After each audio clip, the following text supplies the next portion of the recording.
Welcome, brave souls, to tonight's reading of Slumber Myths Beyond the Pages. Join us as we take a dark journey led by the talented author Helena. Tonight's story is entitled Remember When, and it is borrowed from the pages of the Coagulation Foundation's most recent volume of our biannual anthology, Coagulation 8, Nostalgia. Stay with us, and let's dig deep into some familial horror. I'm Cora Poe, and this is Slumber Myth, a place for insomnia fuel.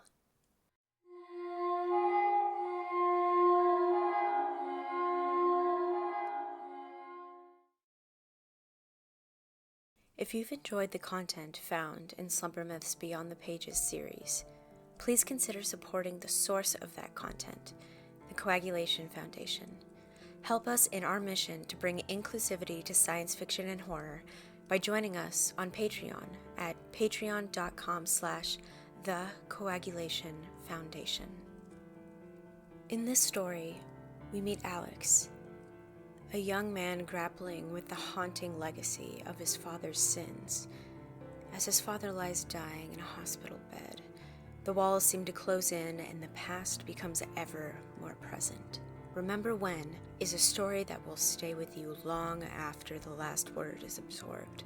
So, dim the lights, settle in, and let the tale begin.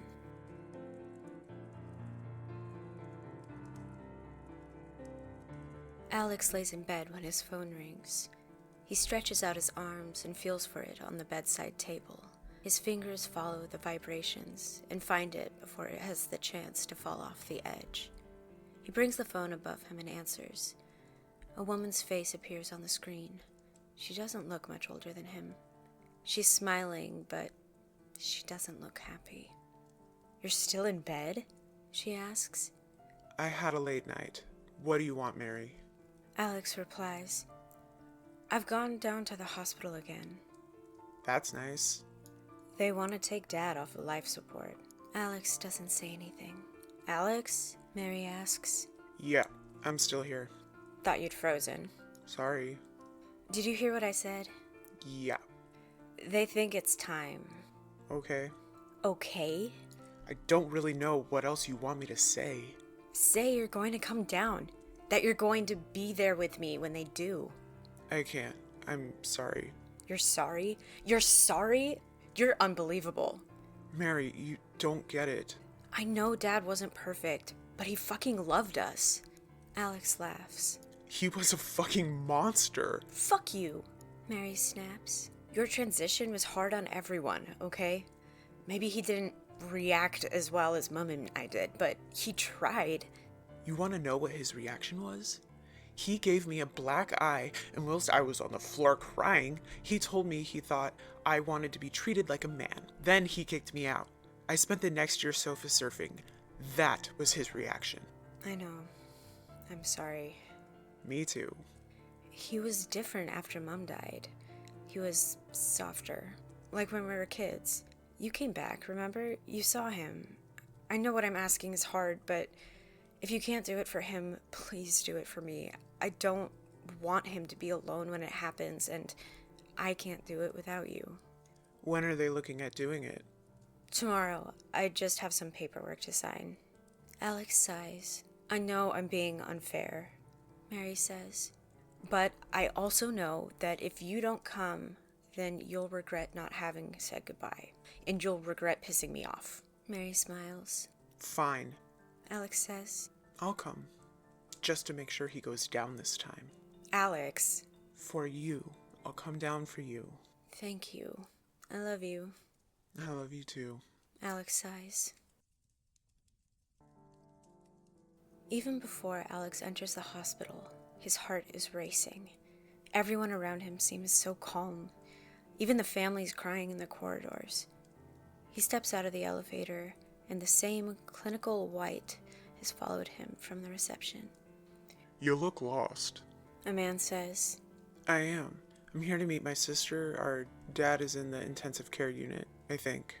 Or maybe the something dependency unit? I'm not sure. High dependency unit? I guess. Follow the green line on the wall, and it'll take you to the ICU. HDU is attached. Thanks. It can be a maze. First time here? Yeah, and last. Oh, okay. Sorry. Well, I won't keep you waiting. Have a nice day. You too. Alex follows the green lines down the corridor. In the waiting area of the ICU, Mary sits on a chair that looks like it should have been thrown out years ago. She looks up from her phone and sees Alex coming toward her. Without any words, she jumps to her feet and rushes to hug him. She squeezes him tightly and doesn't let go. "You came," she says, holding back the tears. I said I would. Alex replies. She releases him and wipes the tears from her eyes. "I know, I just didn't think you would actually come." Surprise. Mary laughs. Thought you'd be with him. Alex says, "I was. Signal's shit in there. I was about to call you." I think they put something in the walls. "We should go in." Yeah. Lead the way, I guess. Mary heads toward the door to the ICU and presses a little button for the intercom. The door clicks and opens. The nurse standing on the other side looks at Mary and then to Alex and pushes open the door. She smiles softly as they pass through. Inside the ward, the sounds of medical monitors and alarms blend into a symphony of chaos, but the staff are calm. Despite the noise, no one is running. Some sitting and others are casually doing their rounds or talking to the visiting families. Mary leads Alex toward the end of the ward, and tucked into the corner is Dad. Alex sees him and freezes. The husk is nestled within a web of wires and tubes. The sound of the ventilator cuts through the noise of the other beds, and all Alex can do for the moment is watch as the ventilator pump rises and falls. "Hey, Dad," Mary says as she takes a seat. "Alex is here." She puts her bag at her feet and looks at Alex. Alex says nothing. He stands at the end of the bed, looking at his dad. "I know you think it's stupid, but I can't help but hope that maybe he'll hear my voice and wake up," Mary says. It's not stupid. Alex responds. Mary smiles. "He'd be glad you're here." I doubt it. "Please, not today." I'm sorry. You're right. "I don't get it. I thought when Mom died you two had finally put it behind you. But after the stroke you didn't come with me to see him once." The last time I saw him... "Was the stroke. I know. You were there and you think whatever blow-up you two had caused it. I'm telling you now that it didn't. I was there too, remember?" I know. "He'd be glad you're here. I am." Thanks. "Do you remember when he'd take us to the woods? All that walking. I hated it so much at the time. And the park, almost every weekend. Even drove Mom nuts." Yeah, I remember. "I miss that." I'm sure he does too.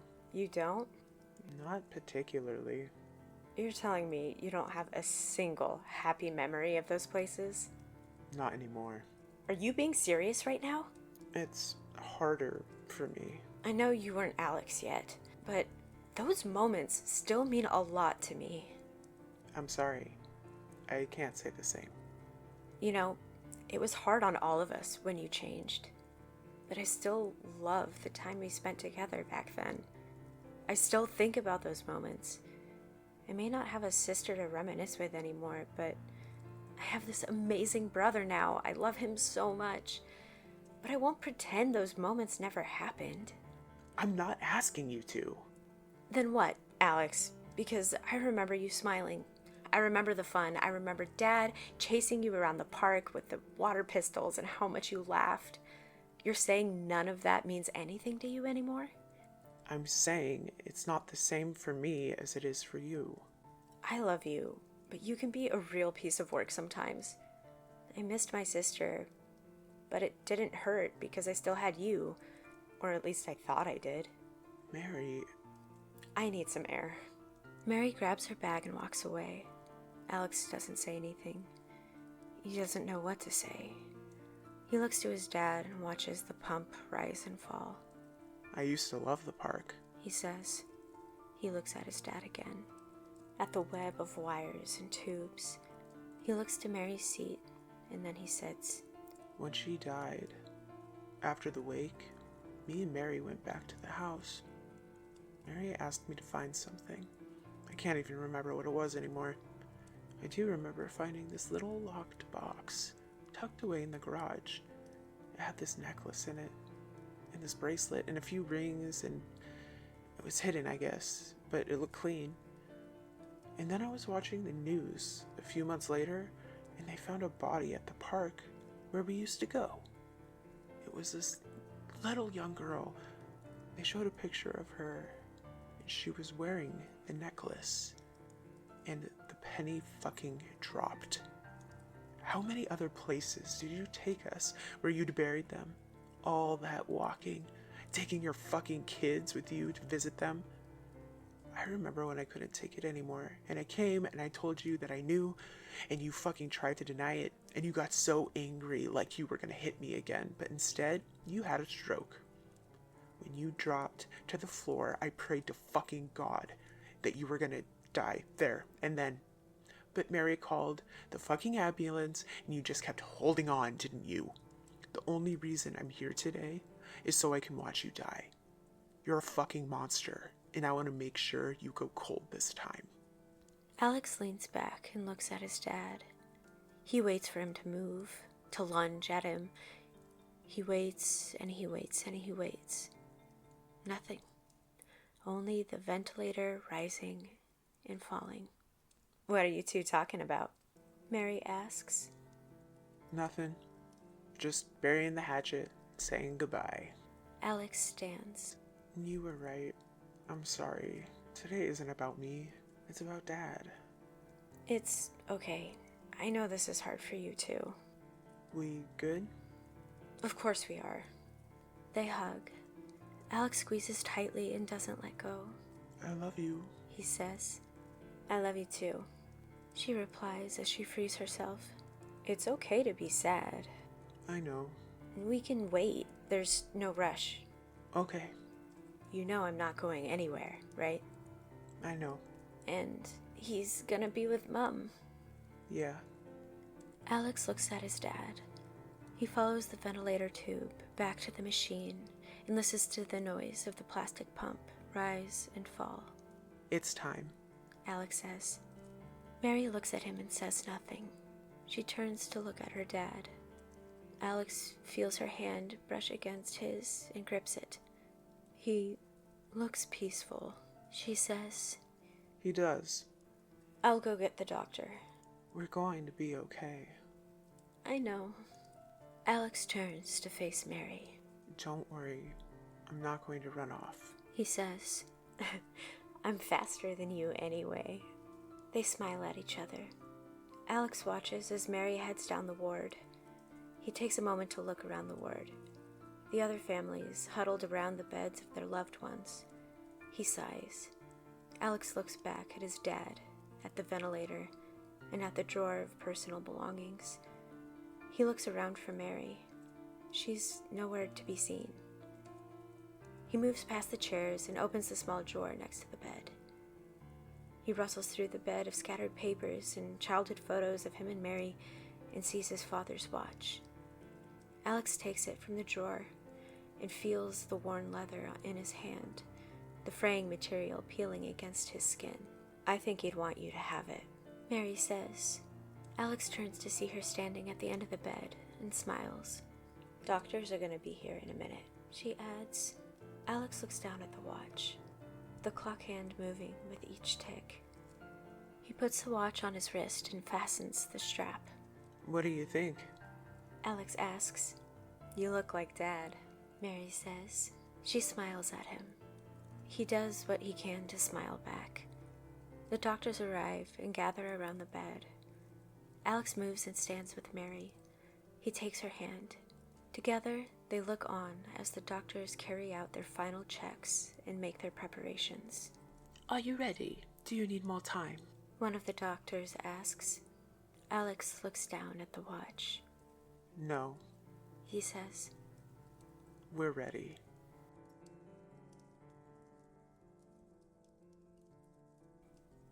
That concludes the second installment of Beyond the Pages, featuring Remember When by by the talented Helena Key. A horribly delightful tale. You can support the Coagulation Foundation by purchasing our books with Lulu.com or by joining us on Patreon at patreon.com/thecoagulationfoundation. Please support us in bringing inclusivity to science fiction and horror media, one artist at a time. I hope you enjoyed this evening's terrible tale, and I leave you with this advice. Sometimes it is the people we are meant to trust the most that are the most dangerous. In the case of poor Mary and Alex, the man who was meant to check for monsters under their bed was discovered to be a monster himself. Thank you so much for joining us this evening. Happy nightmares!